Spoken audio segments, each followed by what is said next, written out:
से कहा आप मेरे नजदीक आइए। भगवान इशारा समझ गए और पितामह के मुख के पास जाकर के बैठ गए और कहने लगे कि पितामह मैं आपके लिए कुछ कर सकूं तो बोलो।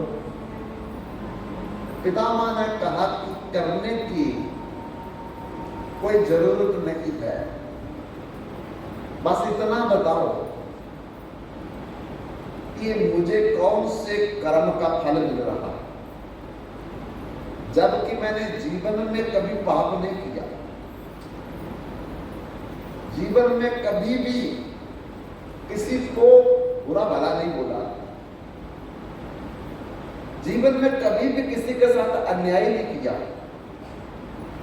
फिर भी आज 58 दिन अरे तीरों की नोक पर पड़ा। धीरे धीरे मेरे शरीर का रक्त जो है वो खत्म हो रहा है, पर मुझे अभी तक पता नहीं चल रहा कौन से कर्म का मुझे फल मिल रहा है, जबकि आप गीता में यही कहते हो कर्मण्य बाधिका रस्ते मां फलेषु कदाचित मां कर्म फल हेतु दुर्माते संगोस्तव कर्मणि। कि आदमी ने जो कर्म किया है उस कर्म का फल उसे भोगना पड़ेगा, पर मुझे तो लगता नहीं कि मैंने कोई ऐसा कर्म किया जिसके प्रभाव से मुझे इतना दर्द मिल रहा है। भगवान कहते हैं बिना कर्म से कभी किसी को फल नहीं, क्योंकि भगवान स्वयं अपने मुख से कहते हैं समोहम, मैं सबके प्रति समान हूं, गरीब के प्रति भी, अमीर के प्रति भी, स्त्री के प्रति भी, पुरुष के प्रति, नपुंसक के प्रति। भगवान कहते समोहम, मैं सबके प्रति समान हूं, ना मैं द्वेष्यस्य ना प्रिया, मेरा कोई मित्र भी नहीं है और मेरा कोई शत्रु भी नहीं है। जब मेरा कोई मित्र भी नहीं, मेरा कोई शत्रु भी नहीं, तो फिर मैं अपनी मर्जी से बिना कर्म किए का फल कैसे दे सकता हूं? पितामह ये तुम्हारे ही कोई जन्म में कर्म का फल है। पितामह कहते हैं अरे मैंने कितना त्याग किया, इस शायद श्री कृष्ण आपको भी पता नहीं।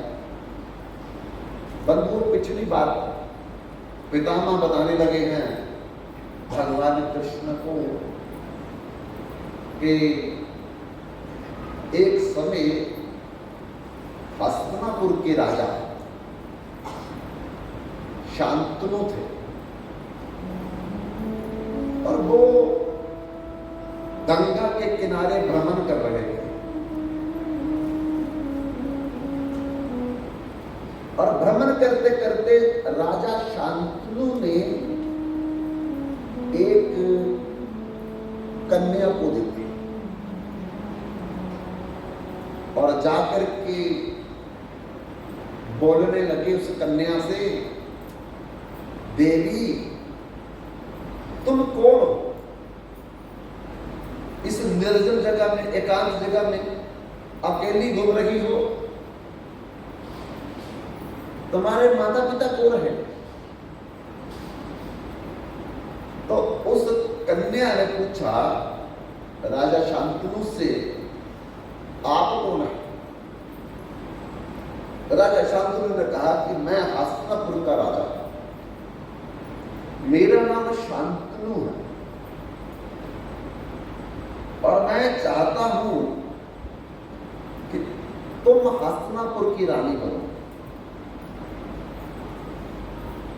तो गंगा ने कहा मुझे कोई इतराज नहीं है, इतने बड़े राज्य की रानी बनना अच्छा ही है, पर मेरी एक शर्त है आपके साथ। राजा शांतनु ने कहा, क्या शर्त है? शर्त मेरी ये है कि विवाह होने के बाद आप मेरा नाम नहीं पूछोगे, मेरे माता पिता का नाम नहीं पूछोगे,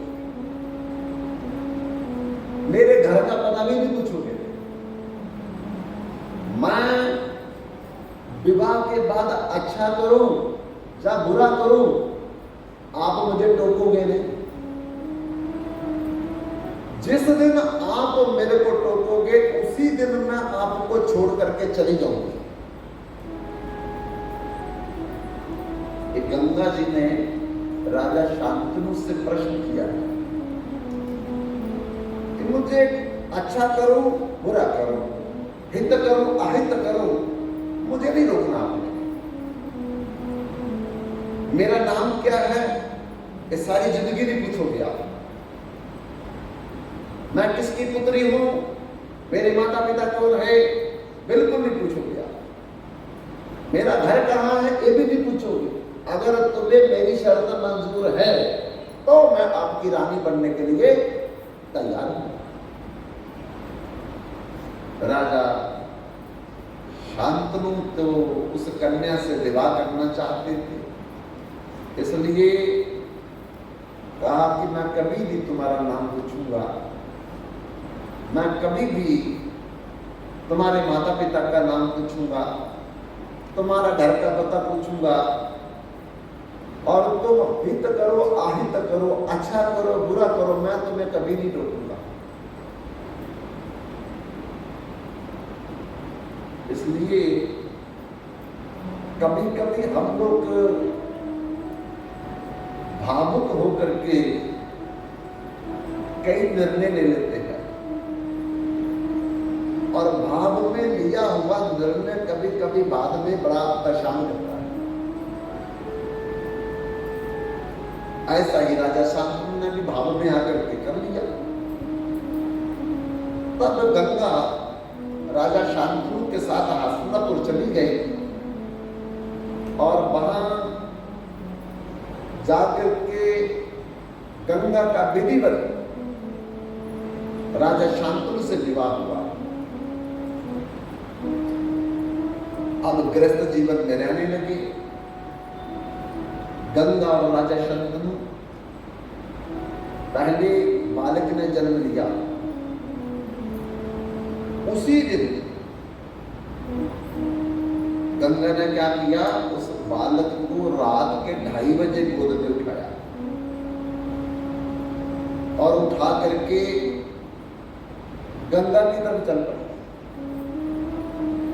राजा शांतनु की भी जागृति लगी, वो भी पीछे पीछे चलने लगा और सोचने लगा कि रानी कहां जा रही है आधी रात को, नव जन्मे बच्चे को लेकर के।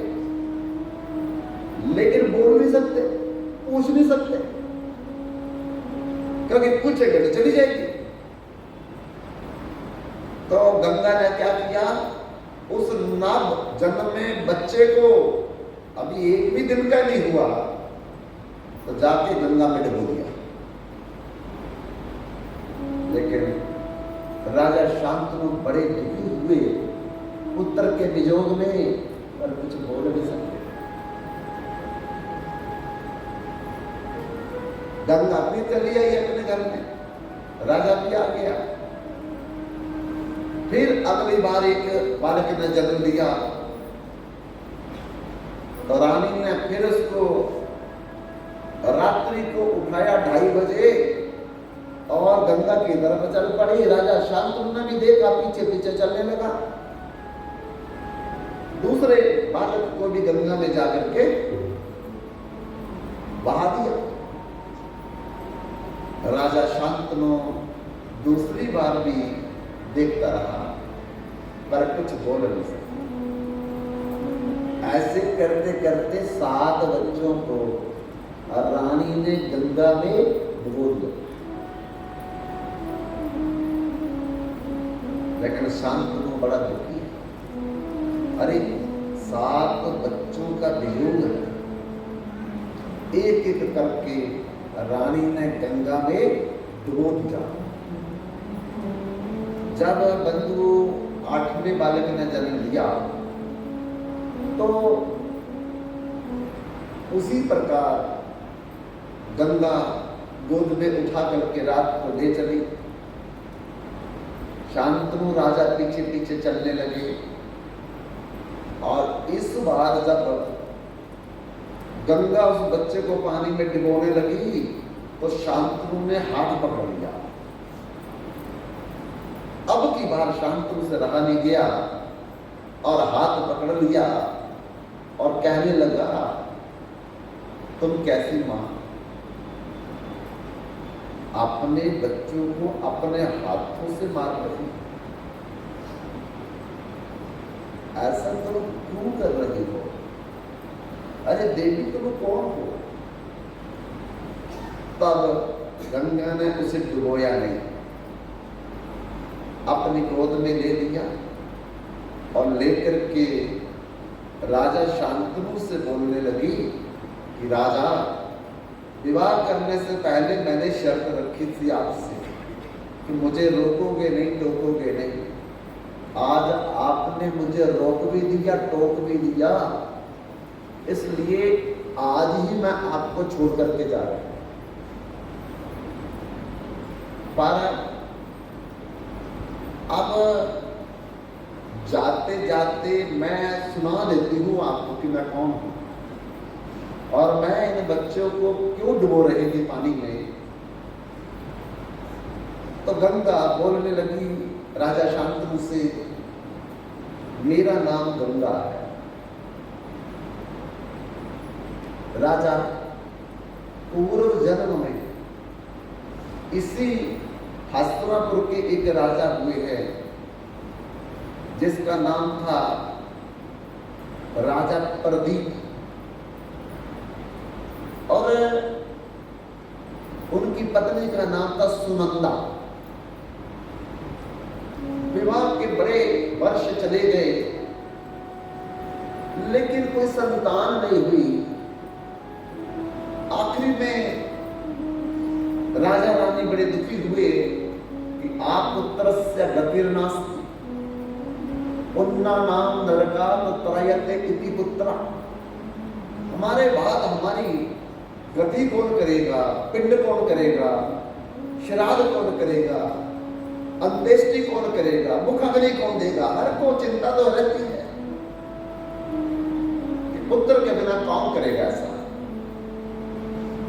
तो बड़े बड़े तप किए उन्होंने, बड़े तीर्थ धाम व्रत अनुष्ठान किए। तब राजा उनके घर में एक पुत्र ने जन्म लिया जिसका नाम था महाविष्णु। बड़े प्रतापी राजा हुए और वो राजा ऐसे हुए कि स्वर्ग में, ब्रह्मलोक में वो चले जाते थे अपने आप। अब कोई जा सकता है? नहीं जा सकते। लेकिन उस समय के राजा इतने प्रतापी थे, इतने सत्यवादी थे, इतने ईमानदार थे कि अपनी ईमानदारी के बल पर वो स्वर्ग में भी जाते थे, ब्रह्मलोक में भी जाते थे।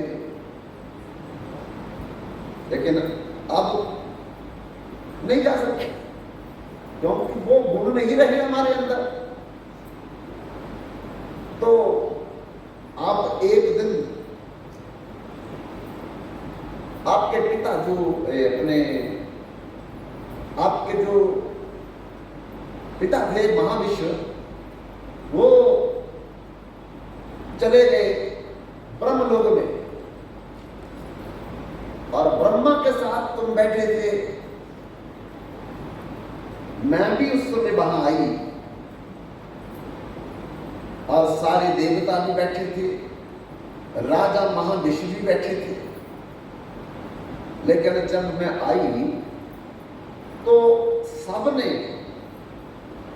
मुझे माता समझ करके प्रणाम किया। जितने भी देवता बैठे थे, गंधर्व, किन्नर, चारण, नाग, यक्ष, सबने मुझे माता समझ के प्रणाम किया लेकिन राजा विष ने मुझे माता समझ करके प्रणाम ने किया, एक दिक मुझे देखते रहे और मैं भी उस राजा को देखती रही एक दिक। तब ब्रह्मा को अच्छा नहीं लगा। ब्रह्मा ने मुझे और राजा महाविष को अभिशाप दे दिया कि तुम मानवों जैसी क्रिया कर रहे हो और तुम्हें मृत्यु लोक में जाना पड़ेगा। तो राजन, वो महाविष ही राजा तुम शांतनु के रूप में पैदा हुए और मुझे भी अभिशाप मिला था। आपको याद नहीं उस अभिशाप का जो ब्रह्मा ने दिया, पर मुझे जाना। मैं आपसे विवाह करने के लिए जब ब्रह्मलोक से आ रही थी, क्योंकि अभिशाप तो मेरा पूरा होना था, आपसे मुझे विवाह करना ही पड़ना था, ब्रह्मा ने कहा था ये। तो रास्ते में मुझे 8 वसु जो है वो मिले और मिल करके मुझे पूछने लगे कि मां तुम कहां जा रही हो। तो मैंने उन 8 वसुओं से कहा राजा शांतनु से विवाह करने जा रही हूं, क्योंकि ब्रह्मा जी का अभिशाप है राजा शांतनु को भी और मुझे भी, हम दोनों का विवाह होना है, तभी हम अभिशाप से मुक्त होंगे।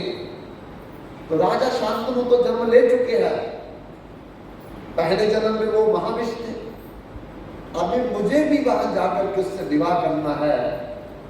तो उन 8 वसुओं ने कहा मां हमें भी अभिशाप मिला है मृत्यु लोक में जाने का।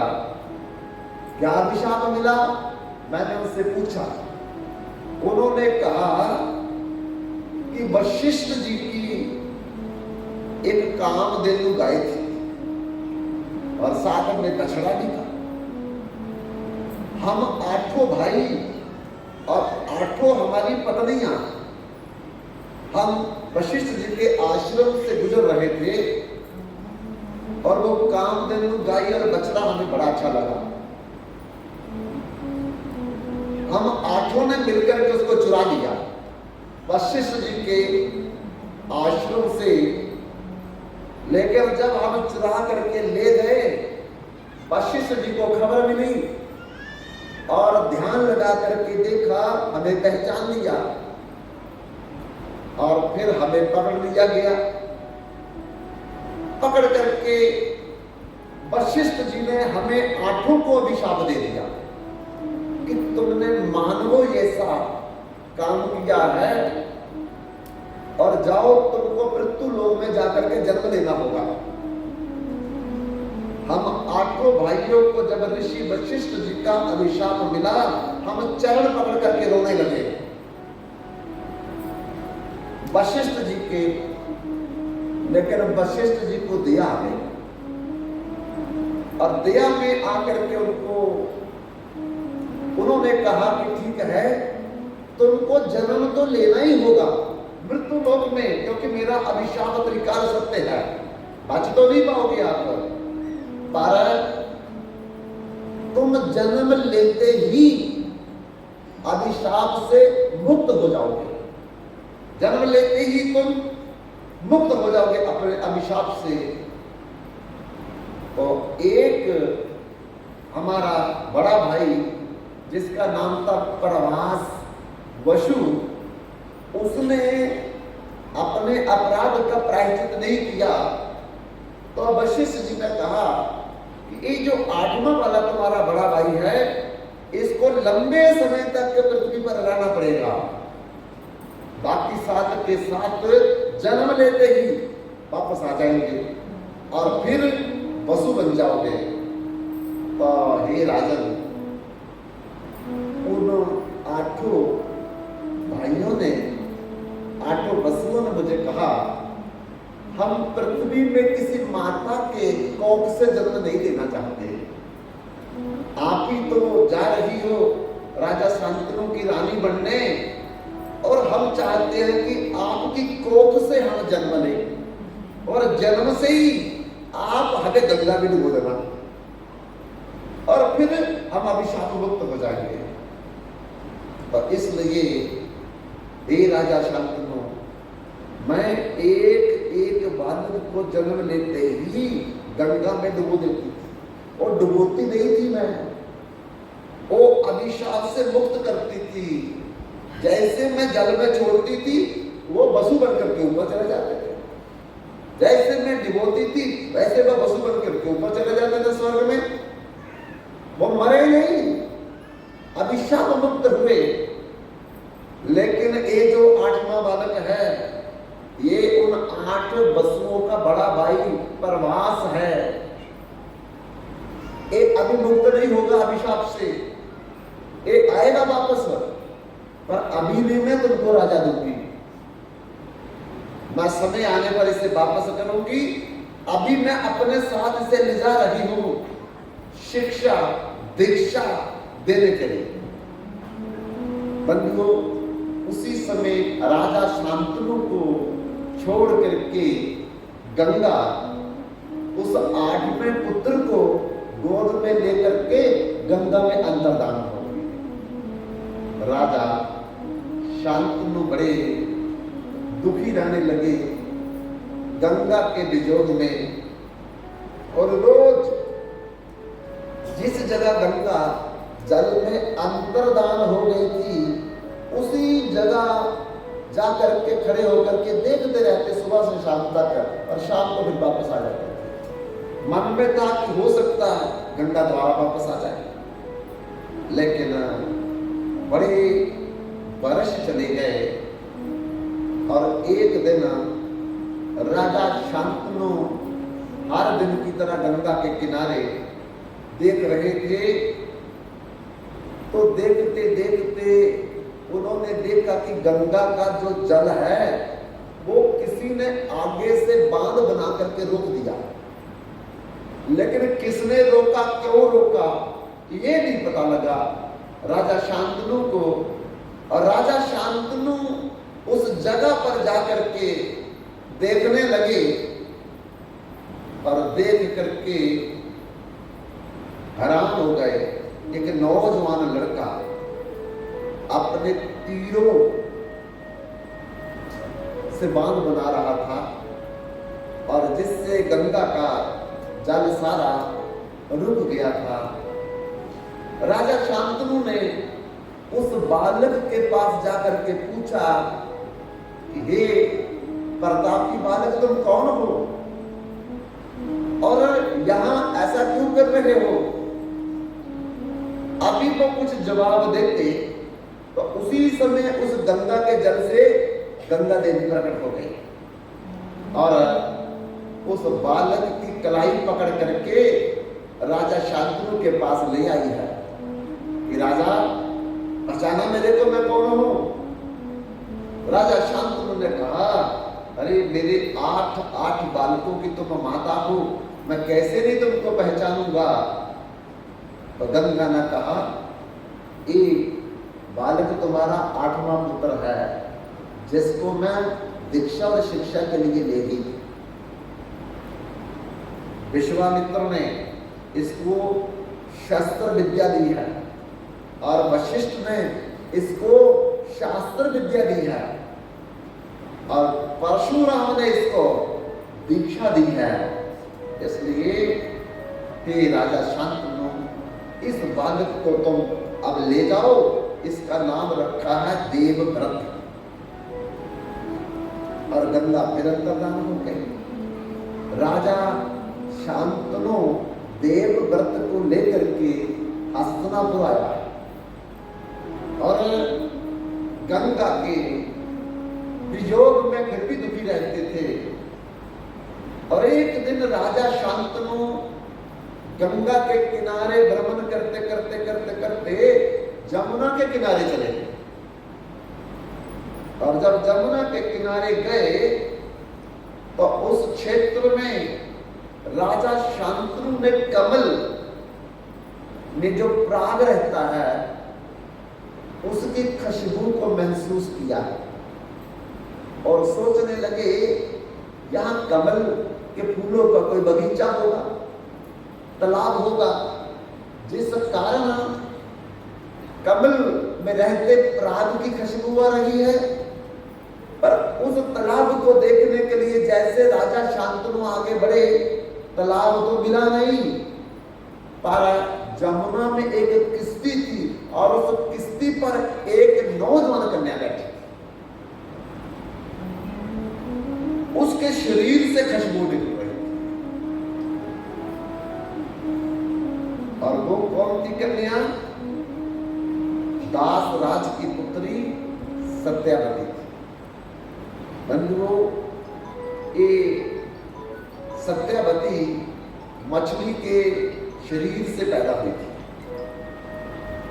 और इसका जन्म जब मछली से हुआ तो इसके शरीर से मत्स्य गंध माने मछली की दुर्गंध आती थी और ये बड़ी दुखी रहती थी, क्योंकि कोई पास में नहीं बैठता था, कोई पास में खड़ा नहीं होता था और एक एक योजन तक इसके शरीर में मछली की गंध निकलती थी, जिससे लोग इससे दुखी रहते थे।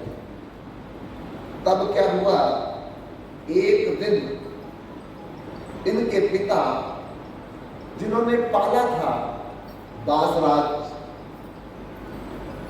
भोजन करने के लिए गए शाम के समय अपने कुटिया में और पुत्री सत्यावती से कहा कि बेटी, अब तुम किश्ती में कोई आएगा उसको जमुना पार करवा देना, जब तक मैं भोजन ना करूं। तो दासराज जी तो भोजन करने के लिए चले गए, लेकिन उतने समय में बंधु प्राचीन ऋषि वेद व्यास जी के पिताजी प्राचीन ऋषि नारायण भगवान के पुत्र ब्रह्मा जी हैं और ब्रह्मा जी के पुत्र वशिष्ठ जी हैं और वशिष्ठ जी के पुत्र हुए शक्ति जी और शक्ति जी के पुत्र हुए प्राचीन ऋषि। तो प्राचीन ऋषि उस जमुना के किनारे आए और वो दासराज को ढूंढने लगे, क्योंकि दासराज की किश्ती पर बैठ करके आगे नहीं जाते थे। लेकिन आज दासराज तो दिखे नहीं, लेकिन उनकी जगह पर एक नौजवान कन्या जिसके शरीर से मछली की दुर्गंध आ रही, उसको पूछा, देवी तुम कौन हो और तुम्हारे शरीर से मछली की दुर्गंध क्यों आ रही है? उसने कहा, मैं मछली से जन्म लिया और दासराज ने मुझे पाला और मछली की कोख से जन्म लेने के कारण मेरे शरीर से मछली की दुर्गंध निकलती है। तो ऋषि बोले, अब बुरा ना मानो तो किसी और किश्ती पर चले जाओ। प्राचीन ऋषि ने कहा कि देवी तुम चिंता मत करो, तुम मुझे जमुना पार करवा दो। जब सत्यावती ने प्राचीन ऋषि को जमुना पार करवा दी तो पैसा तो था नहीं प्राचीन ऋषि के पास कोई भी, तो उन्होंने कहा, देवी मेरे पास किराया देने के लिए तो कुछ नहीं है और मैं तुम्हें आशीर्वाद देता हूं, मैं तुम्हें वरदान देता हूं।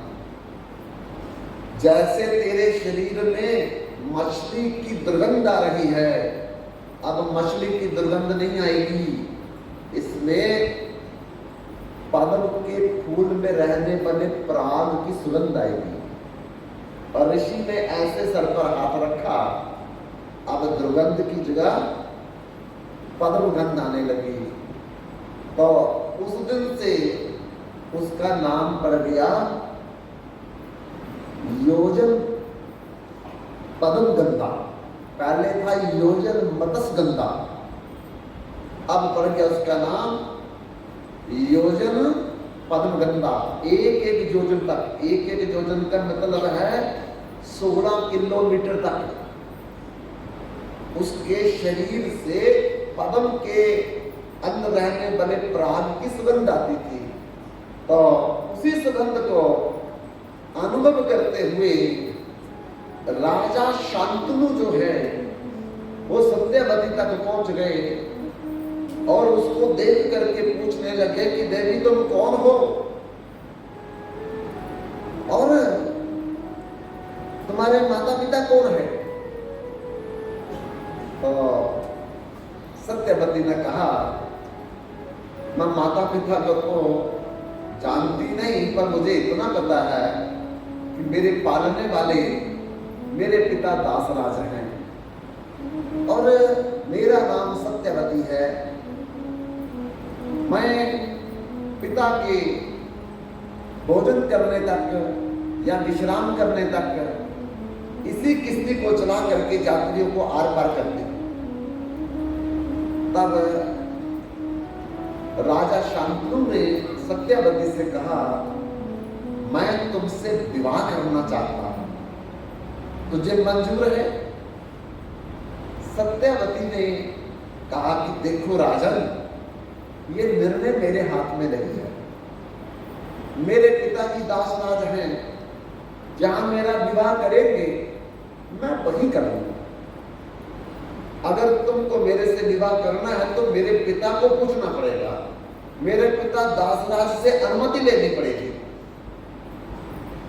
तो उसी समय राजा शांतनु दासराज की कुटिया में चले गए और दरवाजा खटखटाया। अंदर से दासराज ने कुंडा खोला तो सामने हस्तिनापुर के राजा शांतनु खड़े हैं और देख करके हैरान हो गए कि राजन, मेरे गरीब की कुटिया में आज आपने पदार्पण कैसे किया? राजा शांतनु कहता मैं भीख मांगने आया हूं। किस चीज की भीख मांगने आया हो? आपकी पुत्री की। दासराज ने कहा मुझे खुशी होगी कि मेरी पुत्री हस्तिनापुर की रानी बनेगी, पर मेरी एक शर्त है विवाह से पहले। बोलो दासराज क्या शर्त है? मेरी शर्त ये है कि मेरी पुत्री के विवाह के बाद जो मेरी पुत्री के घर में संतान होगी वो हस्तिनापुर का राजा बनना चाहिए, उत्तराधिकारी होना चाहिए। पर राजा शांतनु ने तो उत्तराधिकारी देवव्रत को पहले बना दिया, गंगा के पुत्र को बना दिया।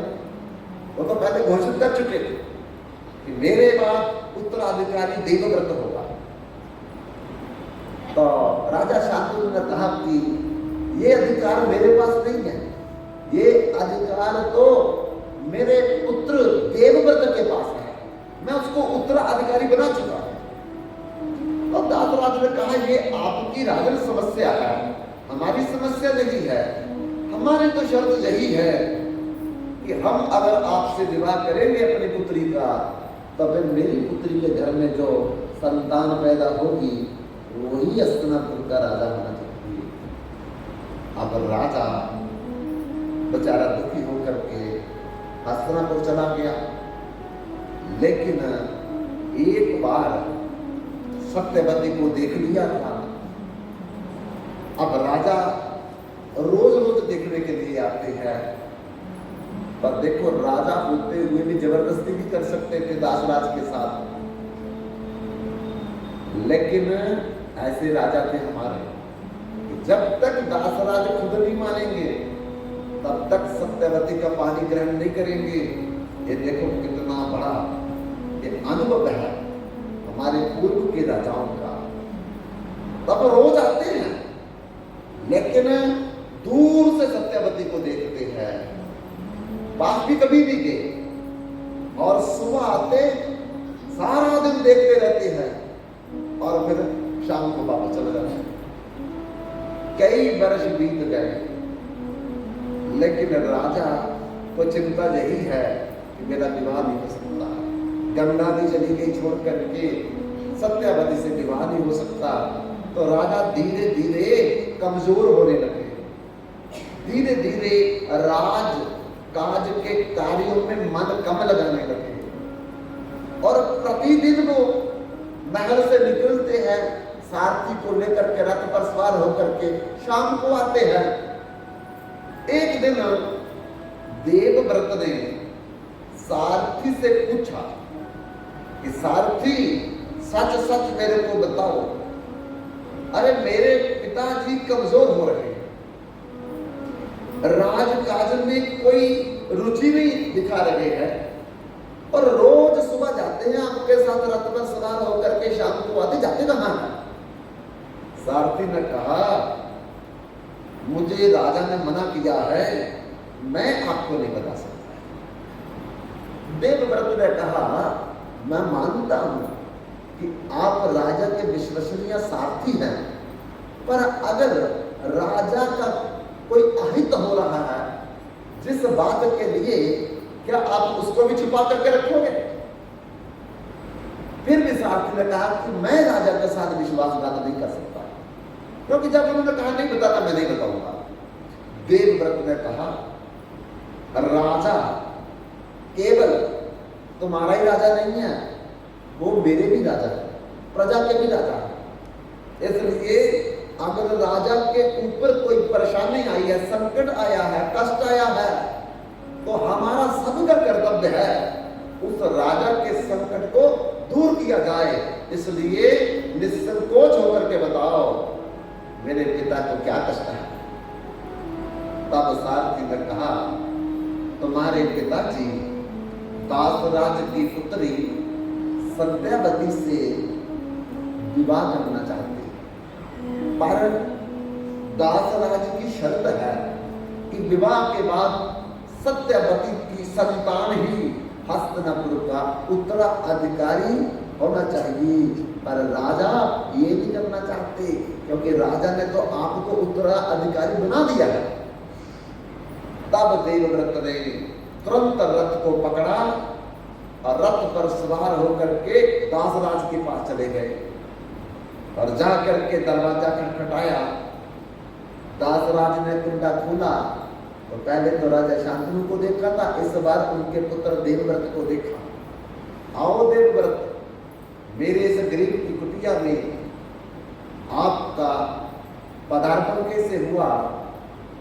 तो देवव्रत ने कहा, मैं माता सत्यावती को लेने आया हूं अपने पिता शांतनु के लिए।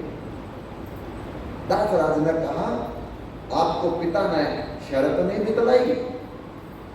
हाँ, मुझे पता चल गया है, लेकिन दासराज जी, वो पिताजी उस शर्त को नहीं पूरा कर सकते थे। उस शर्त को तो मैं पूरा कर सकता। कैसे? क्योंकि हस्तिनापुर का उत्तराधिकारी तो मैं बन चुका हूं।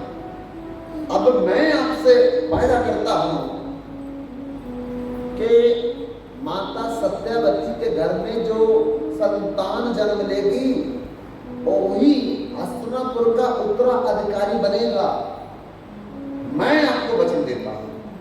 लेकिन दासराज ने कहा, आपके वचन पर हमको कोई संदेह नहीं है, लेकिन संदेह तो इस बात का है, जब आपका विवाह हो जाएगा, आपके घर में संतान होगी, तब वो मेरी बेटी के संतान से झगड़ा करेंगे राज के लिए। मैं नहीं चाहता कि मेरी बेटी किसी उलझन में, परेशानी में पड़ी रहे। इसलिए आप को मंजूर है, पर मेरे को मंजूर नहीं। तब उसी समय देवव्रत ने दासराज के सामने, माता सत्यावती के सामने, जमुना नदी के सामने ये मान लिया, को साक्षी मान करके, आकाश पृथ्वी को साक्षी मान करके, 200 दिशाओं को साक्षी मान करके एक बेशुभ प्रतिज्ञा की। मैं प्रतिज्ञा करता हूं, आज जीवन विवाह नहीं करूंगा, अखंड ब्रह्मचारी रहूंगा। समझो, ऐसा जब देवव्रत ने प्रतिज्ञा की है तो उसी समय आकाश में शंख बजने लगे, आकाश में घंटियां बजने लगी, आकाश में दुदुम्बियां बजने लगी और फूलों की वर्षा हुई उसी जगह पर। वाह देवव्रत, राजा शांतनु धन्य हो गया आप जैसा पुत्र पाकर। आज से आपका नाम आकाशवाणी हुई, आज से आपका नाम देवव्रत नहीं होगा, आपका नाम भीष्म प्रतिज्ञा के कारण भीष्म पितामह होगा। और भीष्म पितामह भगवान कृष्ण से कह रहे हैं, हे प्रभु, मैंने अपने पिता की खुशी के लिए, मैं अपने पिता के विवाह के लिए मैंने इतना बड़ा त्याग किया कि अखंड ब्रह्मचारी ना आजीवन विवाह करने का वायदा कर दिया। और ये भी मैंने वायदा किया कि मैं कभी भी हस्तिनापुर का राजा नहीं बनूंगा, राज सिंहासन पर मैं नहीं बैठूंगा। फिर भी मुझे 58 दिन तीरों की नोक पर लहूलुहान होकर के मैं पड़ा हूं, पर मुझे नहीं लगता कि मैंने कोई ऐसा अपराध, कोई पाप किया है जिस पाप और अपराध के कारण मुझे ये दंड मिल रहा है। और भगवान श्री कृष्ण ने कहा, हे पितामह, ये दंड एक जन्म के कर्म का नहीं होता, 2 जन्म के कर्म का नहीं होता है, अनंत जन्मों के कर्मों का फल भी कभी कभी एक जन्म में भोगना होता है। तो ध्यान लगा करके भीष्म पितामह ने कहा, मैं अपने अखंडचारी ब्रह्मचारी के बल पर 72 जन्म तक जानता हूं, मैंने कोई 72 जन्म तक पाप नहीं किया, फिर ये कौन से पाप का फल है? तो भगवान श्री कृष्ण बोलने लगे, पितामह, तुम्हारे क्या 72 जन्म हुए हैं? अरे तुम्हारे अनंत जन्म हो चुके हैं, मैं तुम्हारे एक एक जन्म का हिसाब रखा हुआ है, तुम्हें नहीं मालूम पर मेरे को तो मालूम है। इसलिए मैं तुम्हें 73वां जन्म दिखाता हूं, तुमने क्या किया था, जिस 73वें जन्म के कर्म के एक फल स्वरूप तुझे दंड भोगना पड़ रहा है। और बंधुओं, भगवान ने अपना हाथ पितामह के मस्तिष्क पर रखा और पितामह 73वें जन्म में चला गया। क्या देखा पितामह ने? 73वें जन्म में वो एक राजा का पुत्र राजकुमार है, लेकिन शिकार खेलने का बड़ा शौक है। पितामह को उस जन्म में देख रहा है और एक दिन उस जन्म में पितामह रथ पर सवार होकर के अस्त्र शस्त्र लेकर के शिकार खेलने के लिए जा रहा है। और शिकार खेलने के लिए जब तेज रफ्तार में रथ पर बैठ करके जा रहा, तो रास्ते में रथ के आगे एक सर्प आ गया। अब सर्प को देख करके रथ इतनी जल्दी तो रुक नहीं सकता था, लेकिन तुरंत भाले की नोक से उस सर्प को उठा करके आकाश में फेंक दिया।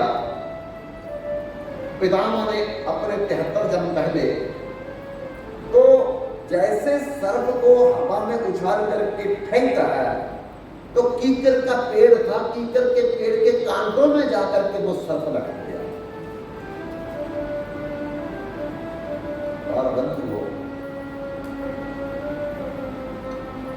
जितने कांटे उसके शरीर में आर पार हुए थे, उतने ही तीरों में आज पितामह पड़े हुए हैं। और जितने दिन उस सर्प को मरने के लिए लगे थे, उतने ही दिन पितामह को भी इस रण क्षेत्र में तीरों के ऊपर पड़े पड़े शरीर छोड़ने में लगी। भगवान ने हाथ हटाया, पितामह नतमस्तक होकर के प्रभु से बोलने लगे कि काहू न कहूं सुख दुख करदाता, निज कृत कर्म भोग सब खाता। कोई किसी को दुख नहीं दे रहा और कोई किसी को सुख भी नहीं दे सकता। दुख भी अपने कर्मों का है और सुख भी अपने कर्मों का है। हमें लगता है मेरी बहू ठीक रही है, सेवा नहीं करती, ज्यादा बोलती है, लड़ाई करती है, हाथों-पाई करती है, ये बहू नहीं कर रही। मेरा कर्म ही किसी जन्म का बहू बन के आया और जैसा मैंने कर्म किया था वैसा वो बहू बन करके मुझे फल दे रही।